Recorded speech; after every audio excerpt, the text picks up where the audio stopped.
നമസ്കാരം, ഞാൻ ഡോക്ടർ പ്രജിത സുധീഷ്. പത്തനംതിട്ടയിലുള്ള മദേഴ്സ് ഇൻസ്റ്റിറ്റ്യൂട്ട് ആൻഡ് പാരാമെഡിക്കലിലെ ഫാക്കൽറ്റിയാണ്. പ്ലസ് ടു കഴിയുമ്പോൾ നമുക്ക് എല്ലാവർക്കും ഒരു മുമ്പിൽ ചോദിച്ചിട്ടാണ് ഏത് കോഴ്സ് എടുത്ത് വെച്ച് പഠിക്കണം എന്നുള്ളത്. അങ്ങനെയുള്ളവർക്ക് ചൂസ് ചെയ്യാൻ പറ്റിയ പാരാമെഡിക്കൽ കോഴ്സുകളുണ്ട്.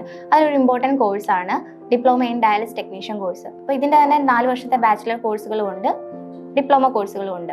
അപ്പോൾ എന്താണ് ഈ കോഴ്സ് എന്ന് അറിയുന്നതിന് മുമ്പ് ഡയാലിസിസ് എന്താണെന്ന് നമ്മൾ അറിഞ്ഞിരിക്കുക. അപ്പം ഡയാലിസിസ് വൃക്കകൾക്ക് തകരാറ് സംഭവിക്കുമ്പോൾ ഡോക്ടർമാർ പ്രിസ്ക്രൈബ് ചെയ്യുന്ന അല്ലെങ്കിൽ പറയുന്ന കാര്യമാണ് ഒന്ന് കിഡ്നി ട്രാൻസ്പ്ലാന്റേഷൻ അല്ലെങ്കിൽ ഡയാലിസിസ് എന്ന് പറയുന്നത്.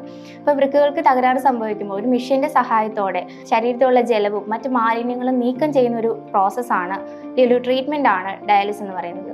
അപ്പം ഹീമോഡയാലിസിസ് അല്ലെങ്കിൽ ഡയാലിസിസ് ചെയ്യുന്നവരെയാണ് ഡയാലിസിസ് ടെക്നീഷ്യൻസ് എന്ന് പറയുന്നത്.